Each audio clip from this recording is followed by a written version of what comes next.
अमीर और गरीब सहेली।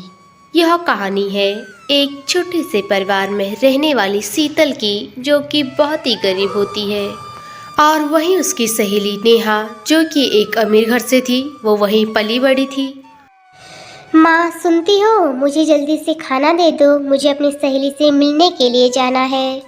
बेटी शीतल, तुम एक बहुत ही गरीब घर से हो, तुम अमीर घर की लड़की से कैसे दोस्ती कर सकते हो?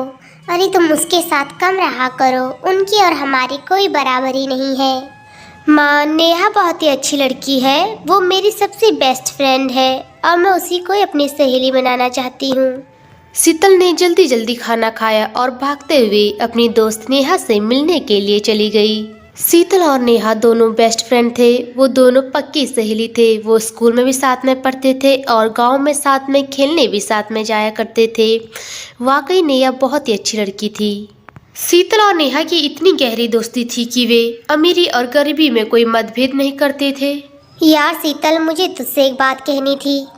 मेरे माता पिता मुझे आगे की पढ़ाई के लिए शहर भेजना चाहते हैं, इसलिए मुझे अपनी पढ़ाई के लिए शहर जाना पड़ेगा।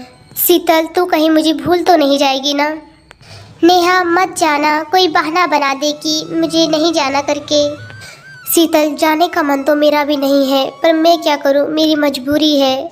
पर मैं तुझसे वादा करती हूँ कि मैं जब भी गांव आऊँगी तुझे मिलने ज़रूर आऊँगी। अच्छा शीतल, तो मैं चलती हूँ फिर। नेहा अपनी आगे की पढ़ाई करने के लिए शहर चली गई और वहीं शीतल अब उसके बिना अकेली पड़ गई। वह अकेली ही रहती, रोती रहती और नेहा को याद करती रहती। और ऐसे धीरे धीरे समय चलने लगा और वक्त के साथ 8 साल कब गुजर गए पता ही नहीं चला। शीतल और नेहा भी अब बड़ी हो चुकी थी। जहां नेहा अपनी पढ़ाई पूरी करके नौकरी कर रही थी, वहीं शीतल गरीबी के कारण शीतल ने अपनी पढ़ाई बीच में ही छोड़ दी। और शीतल की माँ की तबीयत इतनी खराब होने लग गई थी कि शीतल को अपनी माँ की सेवा के लिए घर पर ही रहना पड़ता था। नेहा 8 साल बाद शहर से नौकरी करने के बाद गांव अपने माता पिता से मिलने के लिए पहुंची। नेहा अपनी सहेली के लिए शहर से बहुत सारे गिफ्ट लाई थी और जैसे ही वह अपनी सहेली से मिलने के लिए जाती है तो बेटी नेहा, तुम्हारी दोस्त शीतल की तो घर की बहुत ही हालत खराब हो चुकी है। पिताजी की स्वर्गवास हो चुका है और माता की तबीयत भी अब बहुत ही खराब रहती है। जिसे सुन नेहा भागती हुई अपनी सहेली के घर चली जाती है। नेहा जब शीतल के घर पहुंचती है तो वो एक दूसरे को पहचान तो नहीं पाते, बस एक दूसरे को देखते रहते हैं। शीतल की हालत इतनी खराब हो चुकी थी कि उसका चेहरा अब सांवला भी पड़ गया था और उसके चेहरे पर काले काले गड्ढे पड़ गए थे। वहीं नेहा शहर से आई इतनी खूबसूरत, जैसे मानो कोई स्वर्ग से अप्सरा उतर आई हो, जिससे शीतल को पहचानना बहुत ही नामुमकिन सा हो रहा था। अरे नेहा, तुम तो बहुत चेंज हो गई हो। अरे तुम तो बहुत ही खूबसूरत लग रही हो। हाँ शीतल, पर तुम्हारी हालत इतनी खराब कैसे हो गई है? अब मुझे चाय के लिए भी पूछोगी या बाहर ही रहने दोगी? अरे हाँ नेहा, क्यों नहीं, आज तुम इतने सालों बाद मेरे घर आई हो मुझे मिलने के लिए। शीतल नेहा को देखकर बहुत ही खुश थी, क्योंकि शीतल को लगता था कि उसकी और नेहा की मुलाकात अब कभी नहीं होगी, क्योंकि नेहा अब शहर जा चुकी है और वो एक अमीर घर से है। अरे नेहा बेटा, तुम कैसी हो? ठीक हूँ आंटी, और आप बताइए? बेटा, मेरी भी अब तबीयत खराब सी रहती है। मैं शीतल से कह रही थी कि तुम अब शादी कर लो। शीतल की उम्र भी अब शादी के लिए हो गई है और मेरी भी जैसे तबीयत खराब रहती है, कुछ पता नहीं कब चली जाऊं। पर यह है कि मानती नहीं है। ये बोलती है कि अगर मेरी शादी हो जाएगी तो तुम्हारी सेवा कौन करेगा, तुम्हारा ख्याल कौन रखेगा। बेटी नेहा, अब तुम आ गई हो तो अपनी दोस्त शीतल को समझा दो कि वह टाइम टाइम पर शादी कर ले। और नेहा और शीतल अपने बचपन की यादें ताज़ा करने के लिए पेड़ के नीचे गपशप करने के लिए चले जाते हैं और ढेर सारी बातें करते हैं। देख शीतल, मेरा कहना मान तो तू अपनी माँ की बात मान ले और शादी कर ले। जब तक वे ठीक हैं तब तक वे तुम्हारी शादी कर लेंगे तो उनकी भी चिंता दूर हो जाएगी। ऐसा भी हो सकता है कि उनका जीवन तुम्हारी शादी पर ही अटका हो, इसलिए तुम्हें शादी कर लेनी चाहिए। चलो खैर छोड़ो, देखो मैं तुम्हारे लिए एक गिफ्ट लेके आई हूँ। गिफ्ट में साड़ी देखकर शीतल बहुत ही खुश होती है और फिर नेहा शीतल से कहती है, शीतल, अब मैं शहर के लिए जा रही हूँ और फिर कभी गांव आऊँगी तो तुमसे मिलने जरूर आऊँगी। ऐसा कहकर नेहा अपने शहर में नौकरी के लिए चली जाती है और शीतल अपने घर पर आ जाती है। शहर जाने के कुछ महीने बाद नेहा को अपने ऑफिस में ही एक लड़का रवि पसंद आ जाता है, जिससे कि वह शादी करना चाहती है और उसे वह अपने घर वालों से मिलवाती है। दोनों घरों की रजामंदी से नेहा और रवि की शादी हो जाती है। नेहा की शादी इतनी जल्दी में फिक्स हुई कि वह अपनी पक्की सहेली शीतल को ही अपनी शादी में भुला ना सकी। शादी होने के बाद नेहा अपनी घर गृहस्थी और ऑफिस के कामों में बिजी हो गई, पर एक दिन अचानक उसे ध्यान आया कि नेहा को अपनी सहेली शीतल की बहुत याद आ गई और उसने अपने पति रवि से कहा, रवि, मुझे गांव जाना है। मुझे अपने माता पिता की बहुत याद आ रही है और मैं गांव से 3-4 दिन में लौट कर आऊंगी। ठीक है नेहा, तुम जाओ। तुम्हें अपनी माता पिता की याद आ रही होगी और 3-4 दिन में लौट कर आ जाना। मुझे तो अपने ऑफिस के काम है। नेहा ने जल्दी से अपना बैग पैक किया और गाड़ी में बैठकर अपने गांव अपने माता पिता के घर पहुंच गई। बेटी नेहा, तुम यूँ अचानक से कैसे आना हुआ तुम्हारा? माँ, मुझे अपनी दोस्त शीतल की बहुत याद आ गई और मुझसे रहा नहीं गया, इसलिए मैं जल्दी से अपनी दोस्त शीतल से मिलने के लिए आ गई। नेहा बेटा, ये तुमने ठीक किया।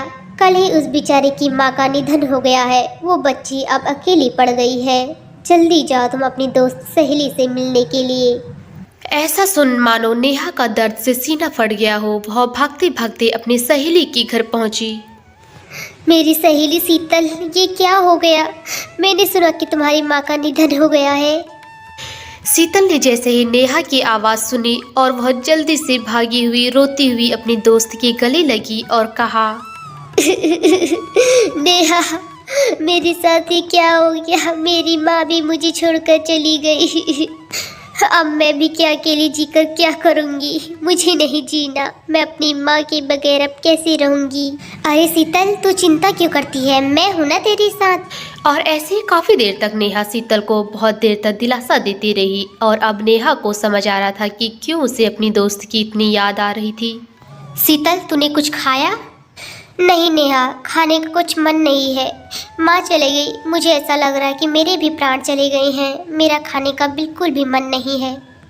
एक पल के लिए मुझे तो ऐसा लगा कि अब मेरा कोई नहीं है, पर तुझे देखकर ऐसा लग रहा था कि मेरा भी अपना कोई आ गया है।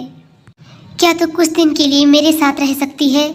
हाँ शीतल, तू चिंता मत कर। मैं तेरे साथ ही हूँ कुछ दिन तक, पर तुझे खाना जरूर खाना होगा। और फिर ऐसे ही नेहा ने अपनी दोस्त शीतल को दिलासा दिया और फिर दोनों ने मिलकर खाना खाया। और अब नेहा का शहर जाने का वक्त हो चुका था और वह अपनी सहेली शीतल से कहती है, शीतल, अब मुझे भी शहर जाना होगा। मुझे ज़्यादा छुट्टियाँ नहीं हैं। मुझे तेरे को छोड़ने का मन तो बिल्कुल भी नहीं है, पर मेरी मजबूरी है, मुझे जाना पड़ेगा। और शीतल, तेरी तो शादी होने वाली है 10-15 दिन में। तू भी तो अपनी ससुराल चली जाएगी। वहाँ जाकर खूब खुश रहना। नहीं नेहा, मैं वो शादी नहीं करूँगी। वो लड़का पहले से ही शादीशुदा है, उसके 2 बच्चे हैं और वो आदमी एक नंबर का फ्रॉड है। मैं उससे शादी नहीं करूँगी। पता नहीं नेहा, मेरे पास तो कोई नौकरी भी नहीं है। पता नहीं घर में एक पैसा नहीं है। मैं कैसे पैसे कमाऊँगी? अपना पेट भी पता नहीं कैसे भर पाऊँगी। नेहा ने शीतल से कहा, अरे तू क्यों चिंता करती है? जब तेरी सहेली नेहा है तो वो तुम्हारा साथ देगी।